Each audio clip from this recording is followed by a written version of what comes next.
मी असाच ऑफिसमध्ये काम करत बसलेलो होतो आणि माझ्या मोबाईलवरती एक नोटिफिकेशन आलं.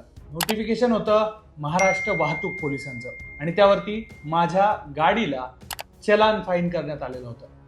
ते चलान होतं वाहतूक पोलिसांना लायसन्स न दाखवण्यासाठी. पण खरी गंमत इथंच आहे, कारण मी सुद्धा दिवसभर ऑफिसमध्ये आहे आणि माझी गाडी याच इमारतीमध्ये पार्किंगला आहे. त्यामुळं पोलिसांचा भोंगळ कारभार या सगळ्या ई चलानमधून मी तुम्हाला दाखवणार आहे.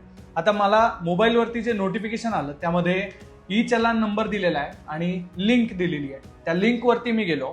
त्या लिंकवरती गेल्यानंतर मला हे महाराष्ट्र पोलिसांचं, महाराष्ट्र सरकारचं ई चलान आलं. इथे मी हा नंबर कॉपी करून घेतलेला आहे.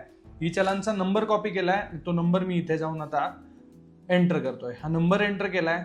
त्यानंतर मी कॅप्चा फिल करतोय आणि इथे आता तुम्हाला सगळा हा भोंगळ कारभार पोलिसांचा कसा चालतो हे दाखवणार आहे. एका चुकीमुळं एखाद्या वाहनधारकाला कसा त्रास सहन करावा लागू शकतो हे मी तुम्हाला इथे दाखवतोय. आता इथे माझ्या गाडीवरती तुम्हाला सगळ्यात आधी दिसतोय 500 रुपये फाईन आहे. टोईंग नाही करण्यात आलेली आहे. ई चलान नंबर आहे 27 नोव्हेंबर म्हणजे आजचीच तारीख आहे आणि 3:21 वेळ आहे. इथे माझं नाव आहे, माझ्या गाडीचा नंबर आहे. हे पाहिल्यानंतर मला आणखी शॉक बसला, कारण ही गाडी माझी पार्किंगमध्ये आहे.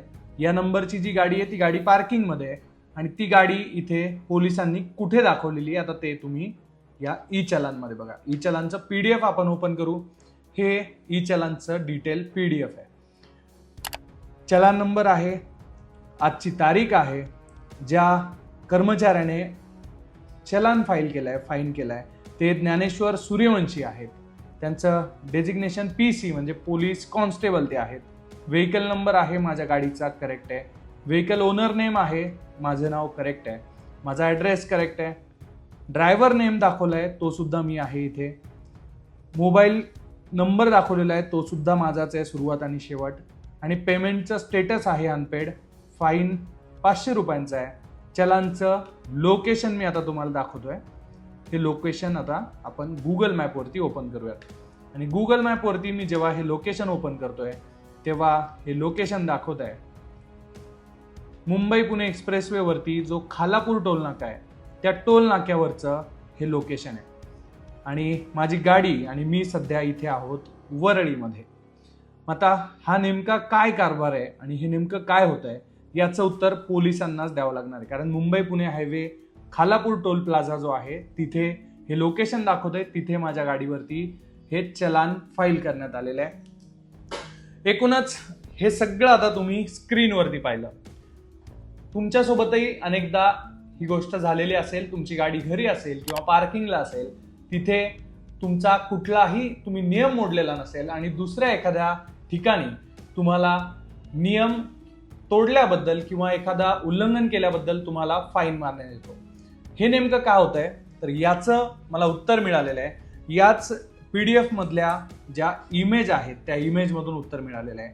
आणि ही जी इमेज आहे, ही इमेज मी ओपन करतोय तेव्हा इथे एक पांढऱ्या रंगाची EV आहे आणि या EV वरती नंबर आहे MH20HH. पुढचा जो नंबर आहे तो तुम्हाला स्क्रीनवर दिसतोय. तो आम्ही तुम्हाला जाणीवपूर्वक शेअर करत नाही आहोत.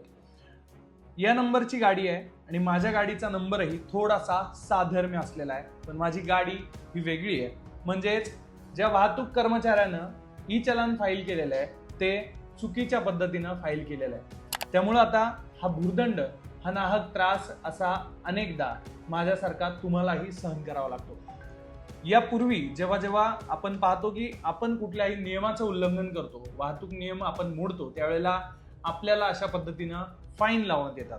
मग जर आता पोलिसच अशा पद्धतीनं चुकीच्या पद्धतीनं जर वाहनधारकांवर फाईन लावत असतील तर त्यांच्यावर काय कारवाई होणार हे सगळ्यात आधी जाणून घेणं महत्त्वाचं असणार आहे.